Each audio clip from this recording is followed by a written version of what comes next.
नमस्कार, मैं सुल्तान टाइम्स पर आपके साथ। बेटा हम लोग बात करने वाले थे परसेंटेज के अगले वीडियो के बारे में। परसेंटेज का चौथा पार्ट के बारे में बात करेंगे। देखिए बेटा, हम लोगों ने टाइप 4 तक पढ़ लिया है। बेटा नेक्स्ट टाइप परसेंटेज का टाइप 5 के बारे में बात करने जा रहे हैं, ठीक है। टाइप 5, ठीक है, बेटा दिख रहा है ना आपको यहाँ पे, ठीक है। तो हम लोग की बात करने वाले थे ना बेटा परसेंटेज में। जो आज क्वेश्चन रहेगा बेटा परसेंटेज में, हम लोग जो भी पिछले तो 3 वीडियो में टाइप पढ़े थे, टाइप 1, 2, 3 और 4 के बारे में बात किए थे। तो नेक्स्ट टाइप था ना कि अगर मान लीजिए कभी किसी भी चीज़ में इंक्रीमेंट हो, एक से अधिक इंक्रीमेंट हो या डिक्रीमेंट हो, बढ़ोतरी हो या फिर कमी हो, हमें देखना है उन क्वेश्चन का आंसर हम लोग किस प्रकार से कर सकते हैं, ठीक है। तो एक सिंपल सा एग्जाम्पल लिखा भाई। एग्जाम्पल मैंने ऐसा लिखा, एक क्वेश्चन लिखा कि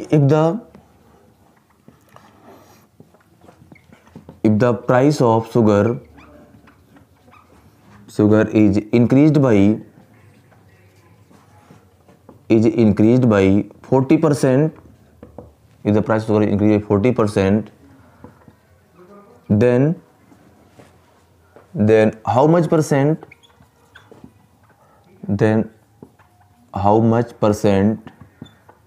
its consumption must be reduced so that expenditure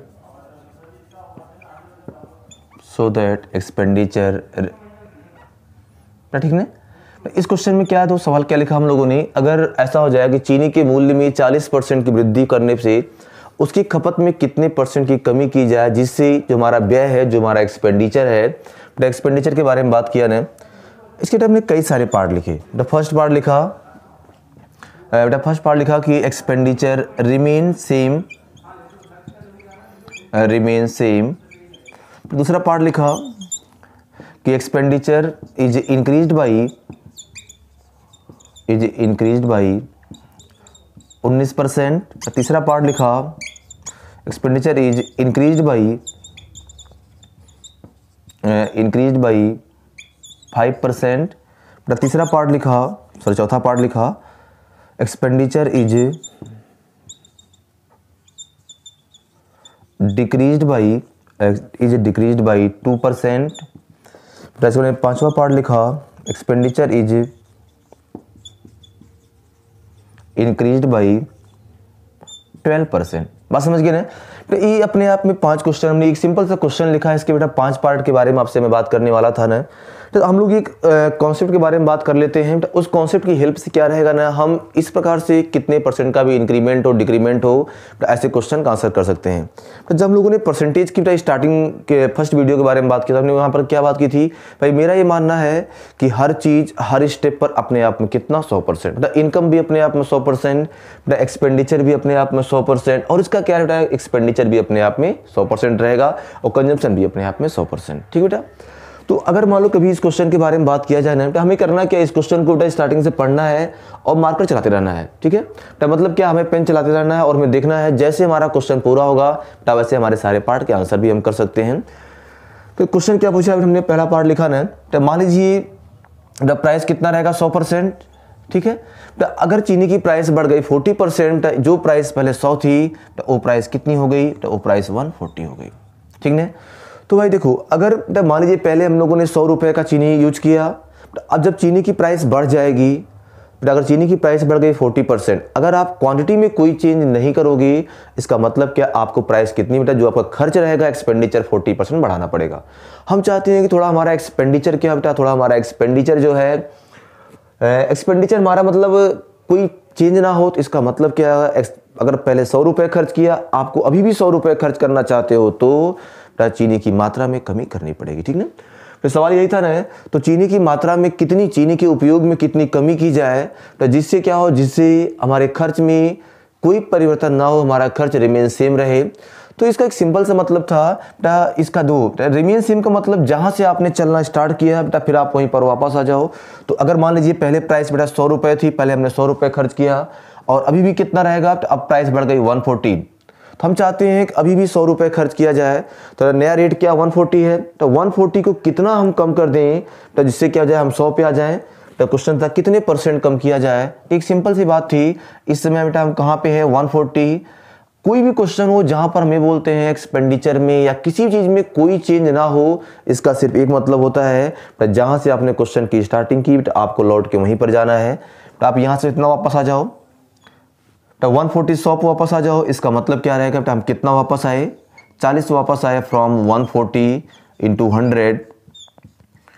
तो 20 का 7 गुना बेटा, 20 का 5 गुना, तो कितना हो जाएगा 200/7, और ये कितना हो जाएगा 28 से ही 4/7%। तो मेरा कहने का मतलब क्या था, अगर चीनी की प्राइस में 40% की वृद्धि हुई है तो उसकी मात्रा में, उसकी खपत में कितने % कम किया जाए जिससे क्या हो, जिससे उसके व्यय में, एक्सपेंडिचर में कोई परिवर्तन ना हो। इसका मतलब बेटा क्या रहेगा, उस खपत में 28 से 4/7% की कमी करनी पड़ेगी। बात समझ गए ना। तो अगर मैं इस क्वेश्चन के सेकंड पार्ट के बारे में बात करूं तो सेकंड पार्ट भी वही सेम क्वेश्चन था।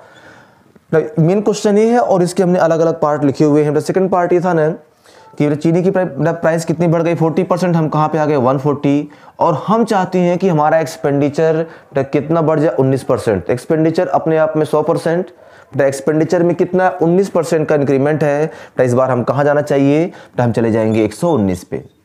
तो जब नो चेंज तो हमें कहाँ वापस जाना पड़ा 100 पे, और इस बार क्या था, इस बार हम चाहते थे 19% का इंक्रीमेंट हो। इसका मतलब क्या, हमें कहाँ जाना पड़ेगा 140 से 119 पे।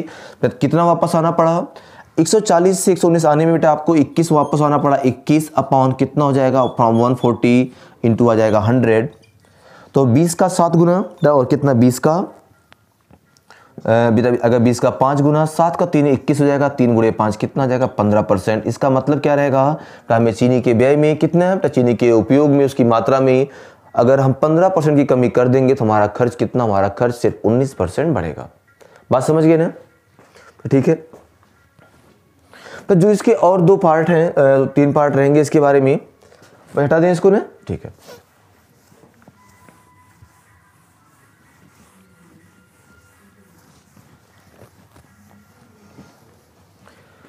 देखो जो क्वेश्चन का तीसरा पार्ट था बेटा, खर्च कितना बढ़ जाए 5%। इसका मतलब क्वेश्चन क्या था, चीनी की प्राइस 100% था, 100 रुपये, हम कहाँ पहुँच गए 140।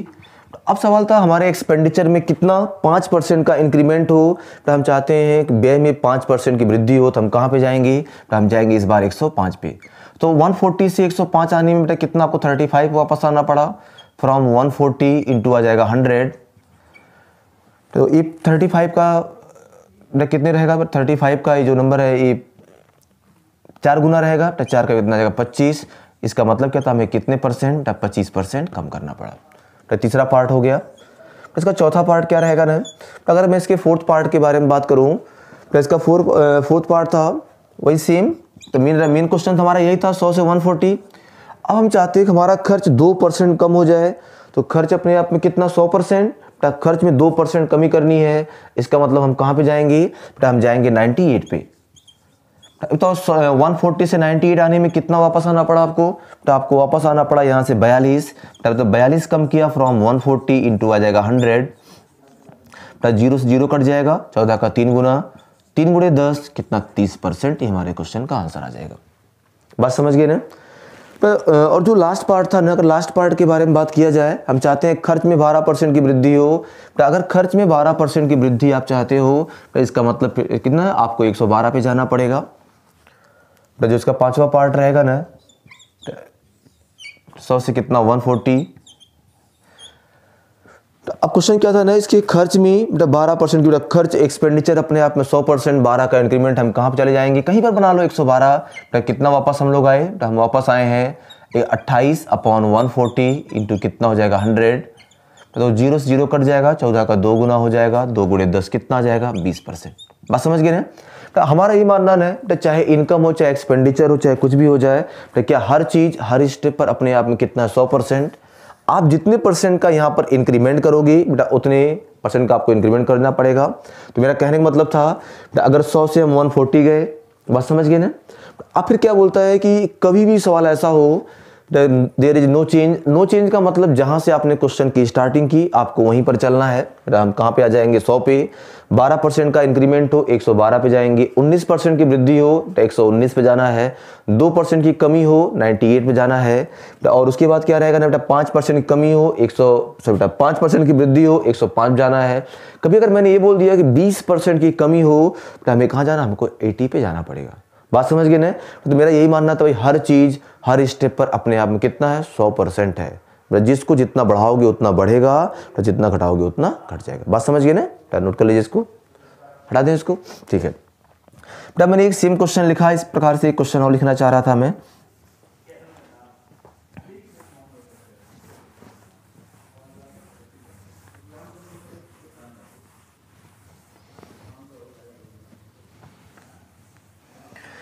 एक क्वेश्चन क्या लिखा ना है तो इसमें चेंज कर देता हूं। यदि चीनी के मूल्य में 60% की वृद्धि हो जाए तो उसकी खपत में कितने परसेंट की कमी की जाए जिससे व्यय में, पहला पार्ट व्यय अपरिवर्तित रहे। दूसरा पार्ट हमने आपसे पूछा ना, अगर सेकंड पार्ट के बारे में बात करता हूं, सेकंड पार्ट था व्यय में इंक्रीज बाई 28%। तीसरा पार्ट इसका पूछा जो इसका व्यय था एक्सपेंडिचर इज इंक्रीज बाई, हमने क्वेश्चन पूछा 12%, is decrease by 4%, is decreased by लिख दिया हमने 20%। बात समझ गए ना।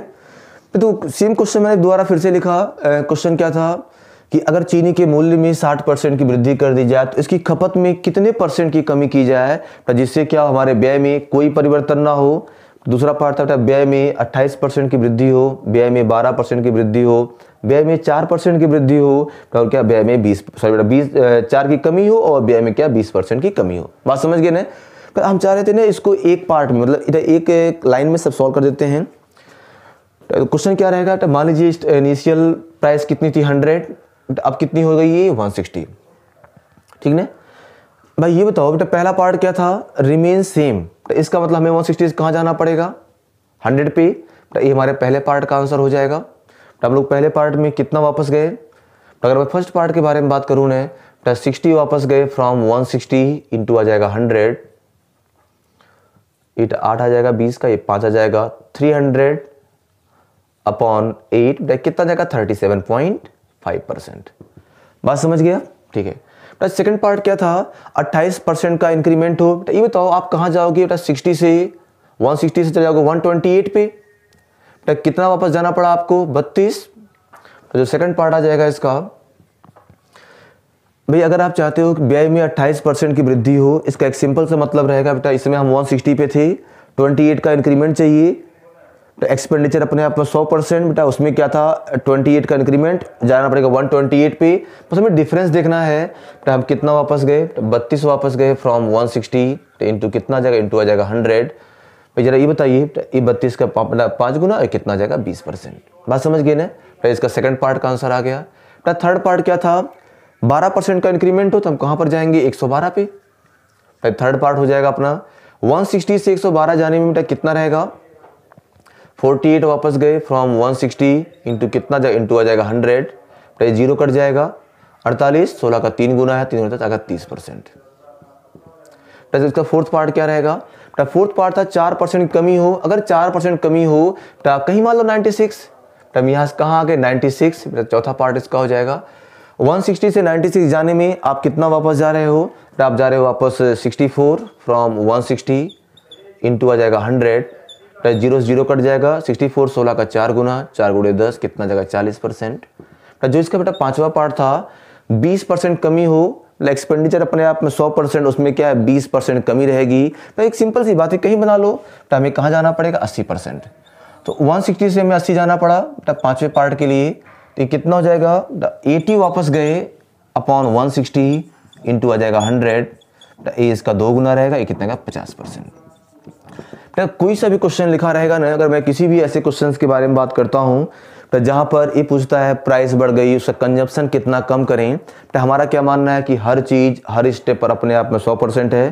तो जितने का इंक्रीमेंट है उतना आप इंक्रीमेंट कर दीजिए, तो हमें क्वेश्चन को पढ़ना है। तो हमारा रिजल्ट क्या चाहिए, अगर बोलता नो चेंज तो हमने क्वेश्चन कहाँ क्वेश्चन स्टार्ट किया 100 से, तो हमें 100 पे वापस आना है।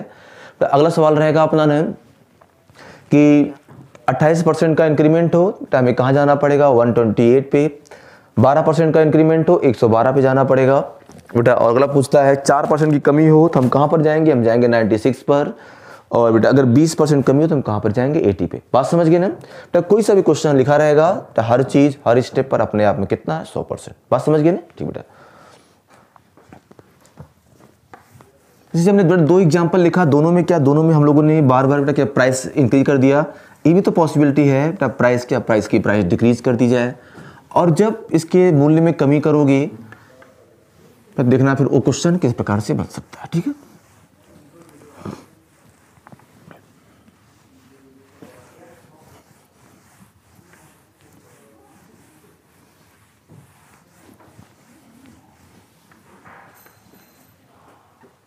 ठीक भाई। तो मान लीजिए क्वेश्चन लिखा हमने, क्वेश्चन ये लिखा कि चावल के मूल्य में 30%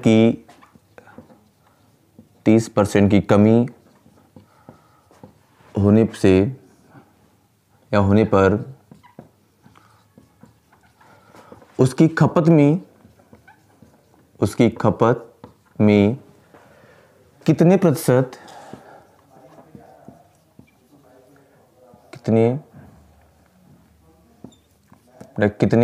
की वृद्धि की जाए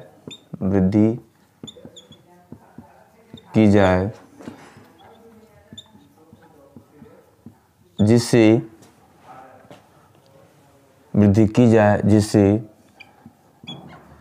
खर्च या व्यय में 16% की कमी हो।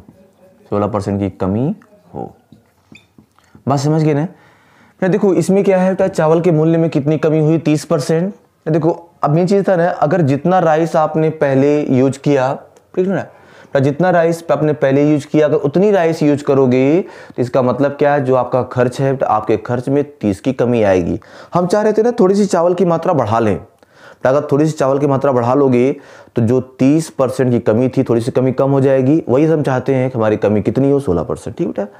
तो देखो हमें सिर्फ क्वेश्चन शुरू करना है स्टार्टिंग से। प्राइस पहले कितना 100%, 30 कमी हुई बेटा, हम कहाँ 70 पहुंच गए।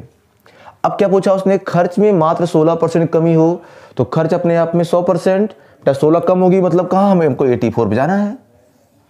इसका मतलब इस समय हम 70 पे थे बेटा, हमें कहाँ आना पड़ेगा 84 पे। तो कितना वापस आए, इधर 14 फ्रॉम 70 इंटू 100, 14 का 5 गुना, ये कितना जाएगा बेटा, आ जाएगा 20%। मतलब क्या है, हम चाहे चावल की खपत में बेटा कितने परसेंट, चावल की जो मात्रा रहेगी उसमें 20% की वृद्धि करेंगे तो क्या रहेगा, उसके बाद हमारे खर्च में 20% की, हमारे खर्च में 16% की कमी होगी।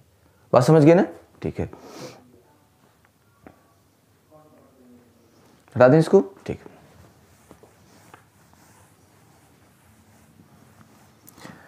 जैसे हमने क्वेश्चन पूछा यहाँ से, अगर क्वेश्चंस के बारे में बात किया जाए तो क्वेश्चन हमने पूछा ना, तो अगर मान लीजिए थोड़ा सी मैं अलग क्वेश्चन चेंज किया, ठीक है भाई। क्वेश्चन ये आया बेटा, चावल के मूल्य में 20% की कमी होने से उसकी खपत में कितने परसेंट की वृद्धि की जाए, जिसे खर्च में क्या होता है, खर्च में केवल 4% की कमी हो। सेम क्वेश्चन, प्राइस पहले कितना 100, 20 कमी, हम कहाँ पहुंच गए 80। आप चाहते हो ना बेटा खर्च में केवल 4% कमी हो, तो खर्च अपने आप में 100, 4 की कमी हो तो हमें कहाँ जाना 96 पे। बात समझ गए ना भाई। ये बताइए इस समय हम कहाँ पे थे, इस समय हम थे 80 पे, तो हमें कहाँ जाना है, हमें जाना है 96 पे। तो कितना रहेगा 16 अपॉन कितना रहेगा, 16 अपॉन 80 इंटू आ जाएगा 100, तो ये 5 आ जाएगा और ये कितना आ जाएगा यहाँ से 20%। बात समझ गए ना। तो कोई भी सवाल ऐसा लिखा रहेगा, अगर किसी भी क्वेश्चंस के बारे में बेटा बात करते हैं, देखो अगर आप चावल की मात्रा नहीं बढ़ाओगे तो क्या आपके बेटा जो भी खर्च रहेगा उसमें 20 कमी होगी, लेकिन आप चाहते हैं क्या हमारे खर्च सिर्फ 4% कमी हो। मतलब क्या रहेगा, इसलिए आप चावल की थोड़ी सी मात्रा बढ़ा सकते हो। थोड़ी सी मात्रा कितनी है, और 20% मात्रा आप बढ़ा सकते हो। बात समझ गए ना? ठीक है। तो देखो हम लोगों ने जो भी इसके क्वेश्चन सॉल्व किए, तो इन क्वेश्चन में एक बात थी, हमने हमेशा हर बार परसेंटेज में कमी किया है। तो एक आध बार क्वेश्चन ऐसा पूछ सकता है कि जहां पर क्या रहेगा, तो जहां पर हम लोग किलोग्राम में, वेट में भी कमी पूछ सकते हैं। ठीक है।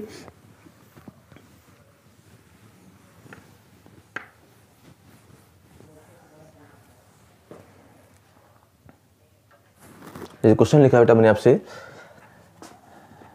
क्वेश्चन ये लिखा, किसी परिवार को, एक फैमिली है, किसी परिवार में चावल की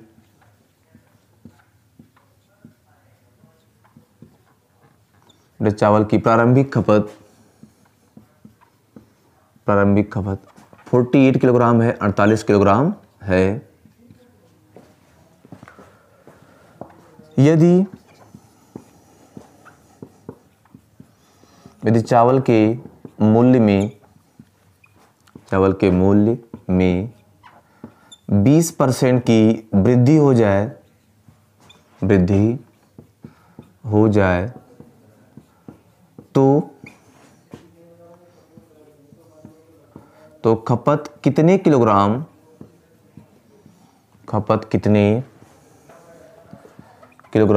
कम किया जाए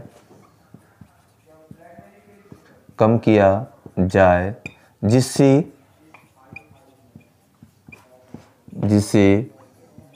व्यय अपरिवर्तित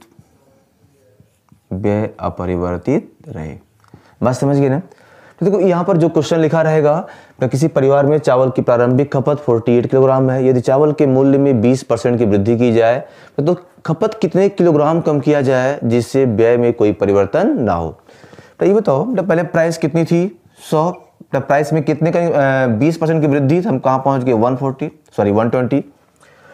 अगर ये पूछता परसेंटेज, तो बात दोनों वही है। तो जब पूछेगा परसेंटेज तो हम क्या करेंगे? 100 से मल्टीप्लाई कर लेंगे। तो अगर परसेंटेज नहीं पूछेगा तो हम सिर्फ फ्रैक्शन में कन्वर्ट कर लेंगे। तो इसे हमें कितना कम करें? तो ये क्वेश्चन क्या लिखा हुआ था इसमें, तो चावल के मूल्य में 20% की वृद्धि हो जाए तो खपत कितने किलोग्राम कम किया जाए जिससे कि व्यय रहे अपरिवर्तित। ठीक है। तो अगर ये बात पूछता परसेंटेज में तो हम क्या करते? 120 से क्या 20 अपॉन 120 इंटू करते 100। तो यहाँ पर सिर्फ किलोग्राम में पूछा हुआ है, तो इसका मतलब क्या रहेगा? तो 20 कम करना फ्रॉम 120, तो कितना का 1/6। तो जो ये अपॉन में 6, ये क्या है? ये रहेगी इसकी प्रारंभिक खपत। तो ये कितनी, जो भी वृद्धि या कमी होगी, तो मेरा कहने का मतलब ये था ना, तो अगर 6 होगी प्रारंभिक खपत तो 6 में कितना 1 कम करना पड़ेगा। तो अगर उसने कहा नहीं प्रारंभिक खपत कितना 48 kg है, तो अगर 6 का मतलब 48 तो 8 गुना है, तो 1 का मतलब कितना हो जाएगा? 1 का मतलब हो जाएगा 8 गुना। ठीक है। तो अब सवाल क्या पूछता है कि कितने किलोग्राम कम करें, तो इसका आंसर आएगा 8 kg। अगर ये पूछता अब कितने किलोग्राम खपत की जाए, तो इसका मतलब 48 में से 8 कम कर दीजिए, तो कितना आ जाएगा? इसका आएगा 40 kg। बात समझ गए भाई ने? ठीक है। प्राइस के मैं 1-2 एग्जाम्पल की और बात करता हूँ, तो उसके फिर नेक्स्ट टाइप की बात करूंगा अगले वीडियो में।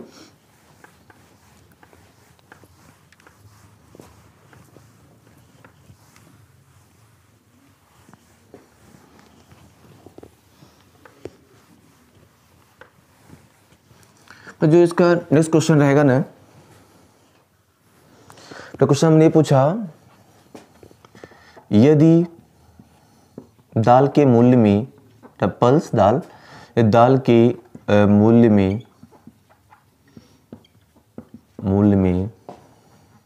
32% की वृद्धि हो जाए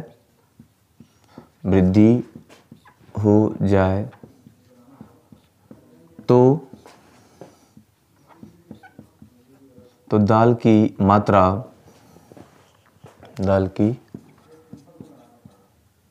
मात्रा कितने किलोग्राम कम की जाए? कितने किलोग्राम कम की जाए जिससे व्यय मतलब एक्सपेंडिचर में 10% की वृद्धि हो, 10% की वृद्धि हो। यदि दाल की प्रारंभिक खपत दाल की प्रारंभिक खपत 10 किलोग्राम है। तो बात समझ गए ना। तो ये बताओ इसमें क्वेश्चन क्या पूछा है बेटा, मान लीजिए इनिशियल प्राइस कितना 100, अभी कितना हो गया, आगे 132। तो हम चाहते हैं बेटा, हम चाहते हैं ओवरऑल व्यय में कितनी वृद्धि हो, 10% की वृद्धि हो। तो इसका मतलब हमें चलना कहाँ पे, अगर पूछता नो चेंज हम चलते कहाँ पे 100 पे, तो 10% की वृद्धि हो, इसका चलना कहाँ पड़ेगा 110 पे। तो कितना वापस आना पड़ा, अब 22 वापस आए फ्रॉम 132, ये कितना हो जाएगा, ये 1/6 आएगा ना। इसका मतलब ये था ना कि अगर इनिशियल कंजम्पशन बेटा कितना होगा 6 kg होगा, तो एक कम करना पड़ेगा। उसने कहा नहीं 10 kg है, तो बेटा अगर 6 का मतलब 10, तो अगर 6 का मतलब 10 kg, तो एक का मतलब बेटा कितना रहेगा, एक का मतलब रहेगा 10/6 kg। तो कितना हो जाएगा 5/3 kg कम करना पड़ेगा। तो अगर ये पूछता कि बेटा अब खपत कितनी कर दी जाए, तो अगर नई खपत के बारे में बात करता है, न्यू कंजम्पशन, तो नई खपत कितनी हो जाएगी 10 - 5/3, तो कितना हो जाएगा यहाँ से 25/3, मतलब 8 सही 1/3 किलोग्राम, ये क्या होगी, ये इसकी नई खपत हो जाएगी। बात समझ गए ना। तो आज की वीडियो में हम लोगों ने बात किया है तो अगर कभी किसी चीज़ की प्राइस घट जाए बढ़ जाए तो यही सेम क्वेश्चन पूछ सकता है एरिया को लेकर। मतलब कोई भी दो चीज़ लिखा हो, एक रेक्टेंगल की लंबाई को बढ़ा दिया 40%, तो इसका मतलब हम 100 से कहाँ पहुँच गए 140, उसकी चौड़ाई में कितना कम करें, एरिया कांस्टेंट रहे, एरिया में कोई चेंज ना हो। तो कांस्टेंट रहे, कोई चेंज ना होने का मतलब हमेशा कहाँ जाना, हमको हमेशा जाना पड़ेगा 100 पे, जहाँ से हमने क्वेश्चन की स्टार्टिंग किया था। 20% की वृद्धि हो 120 पे, 10 की कमी हो हमें कहाँ पर 90 पे जाना पड़ेगा। बात समझ गए ना। जो इसका अगला पार्ट रहेगा बेटा, जो इसका टाइप 6 है उसके बारे में नेक्स्ट वीडियो में कल उसके बारे में बात करूंगा, ठीक है। आप उसको रिवाइज कर लीजिएगा। और अगर इसके पहले की वीडियो भी देखनी है और टाइप पढ़ने है, हमने इसके पहले के 1, 2, 3 वीडियो बनाए थे, उसमें क्या था टाइप 1, टाइप 2, टाइप 3 और 4 के बारे में बात किया हुआ, ठीक है ना। हम प्रयास कर रहे हैं कि बेटा आने वाले 8-10 वीडियो के माध्यम से बेटा जितने भी टाइप है सबको 1 by 1 डिस्कस किया जाए। ओके, ठीक है। Okay, thank you, good night.